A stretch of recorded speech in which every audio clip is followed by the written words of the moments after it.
America ने दी भारत चीन को 500% टैरिफ लगाने की चेतावनी। यदि रूस के साथ इन चीजों का करते रहे लगातार व्यापार, रूसी विदेश मंत्री कराएंगे चीन और भारत में सुलह। डोनाल्ड ट्रंप का एक और बयान भारत पाकिस्तान सीज फायर पर। टीम कुक के बाद ट्रंप ने दी अमेरिका में टेस्ला को बनाने की धमकी। चीन ताइवान पर कब्जा करने की तैयारी में जुट गया है। ईरान के परमाणु बम पर ट्रंप देंगे समर्थन। इजराइल को दी चेतावनी। असुद्दीन ओवैसी का वह फैक्ट जो पाकिस्तान को फिर से ग्रे लिस्ट में डालने के लिए दुनिया हो जाएंगे मजबूर। शहबाज शरीफ को भारत ने सिंधु समझौता की प्रस्तावना को कहा जाके पहले पढ़ लो।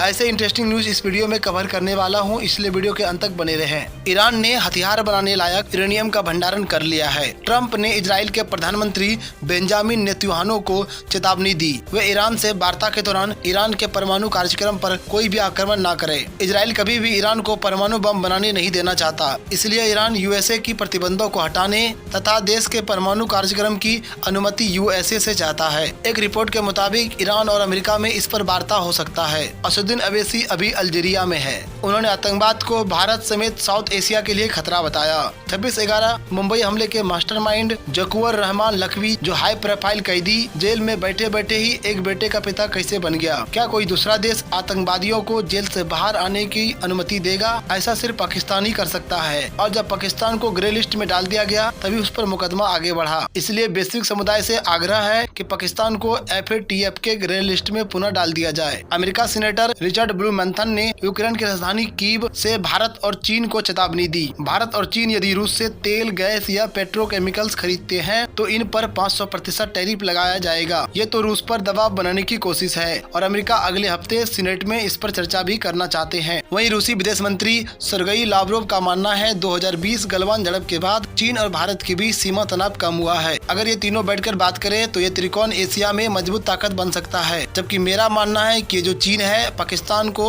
सीधा सपोर्ट करता है। हमारा भारत इससे क्यों वार्ता करेगा? डोनाल्ड ट्रंप आईफोन के बाद अब टेस्ला को भी कहा पूरी कार और उसके पार्ट्स सभी अमेरिका में बनाने पड़ेंगे। ट्रंप के अनुसार एलन मस्क अब पूरी कार अमेरिका में ही बनाएंगे, बाकी सभी कंपनी को अपने अपने पार्ट्स भी यहीं बनाने होंगे। ये तो ट्रंप का वंस अगेन ग्रेट अमेरिका के नाम पर प्राइवेट कंपनियों की आजादी और सुविधा पर धावा बोलना है। डोनाल्ड ट्रंप का एक और बयान जिसमें कहा कि भारत और पाकिस्तान के बीच युद्ध का इतिहास रहा है। दोनों गोलियों के बाद समझौता करते हैं, मगर इस बार व्यापार के जरिए समझौता कराया। ट्रंप को इस बात पर गर्व है। एक सूत्र के मुताबिक भारत और अमेरिका के बीच 25 जून तक एक अंतरिम व्यापार समझौते पर सहमति बन सकती है। यह देखना काफी इंटरेस्टिंग होगा। एक और बात जो आपको पता होना चाहिए, वर्तमान में भारतीय सामानों पर अब भी अमेरिका की ओर से 10% बेसलाइन टैरिफ लागू है। पाकिस्तान के प्रधानमंत्री शहबाज शरीफ के द्वारा संयुक्त राष्ट्र बैठक में सिंधु जल संधि के निलंबन का मुद्दा उठाया। अब सुनिए भारत ने क्या कहा। भारत ने कहा इस प्रकार की बैठक में ऐसे मुद्दे उठाना इस मंच के दायरे में नहीं आता है। इसका दुरुपयोग नहीं करना चाहिए। इस प्रकार इस मंच की और इस संधि का उल्लंघन के लिए भारत को